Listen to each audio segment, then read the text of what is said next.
Tem aqui a da Beatriz, que ela fala como separar na leitura da Bíblia princípios de aspecto culturais. Olha, Beatriz, esse aí é o tema do meu TCC, cara. Eu não sei ainda assim exatamente, mas o que eu acho que é interessante é a gente perceber, a gente tentar perceber quais são os elementos culturais apresentados ali. Então, e isso a gente vai fazer como? Estudando o contexto histórico-cultural daquele trecho bíblico, daquele livro, daquela história, daquele relato, entende?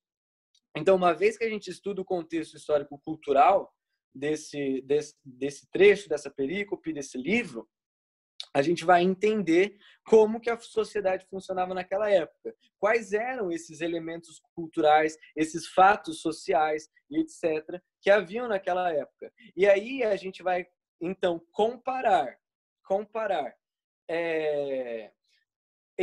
A gente vai comparar esses elementos culturais de cultura A gente vai comparar com os elementos culturais de cultura B dentro do texto bíblico, comparar com elementos culturais de cultura C dentro do texto bíblico. Então, por exemplo, pegar o período de Moisés, pegar o período da monarquia, pegar o período dos apóstolos. 3 contextos culturais completamente diferentes. Então, a gente vai definir quais são esses elementos diferentes, culturalmente falando. E aí, sim, eu curso. E aí a gente, então, vai comparar o que é diferente e o que, dentro desses 3 contextos culturais, se repete baseado, e aí isso é uma metodologia que eu estou utilizando para tentar orientar meu estudo, né? Eu acho que isso é um campo de estudo que ainda deve ser explorado melhor, mas, e aí a gente vai comparar esses elementos culturais com o que a gente encontra tanto em Gênesis, principalmente Gênesis 1, 2 e 3, nas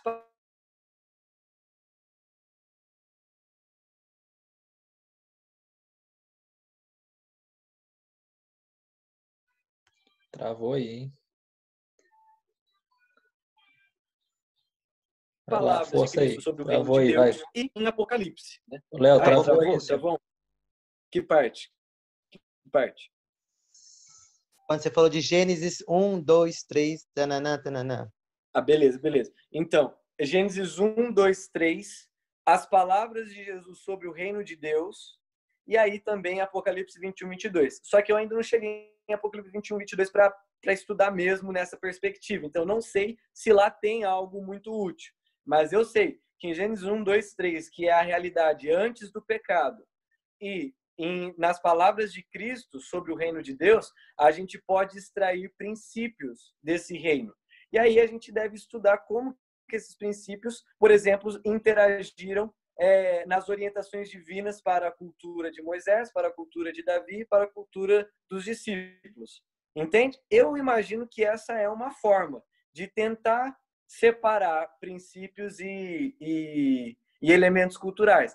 Mas o livro Cristo e a Cultura, do D.A. Carson, o livro O Evangelho e a Diversidade Cultural, que já foi até compartilhado lá no grupo também, livros como esse aqui, A Verdade, Como Comunicar o Evangelho no Mundo Pós-Moderno, que eu vou passar também para vocês, eles vão ajudar a entender melhor como fazer essa separação. Eu ainda estou estudando. Sim, até aproveitando enquanto ainda ninguém fala de alguma pergunta, até o Gerê comentou aqui, princípios em toda a Bíblia são imutáveis, enquanto que os aspectos culturais são mudados conforme o tempo e as características.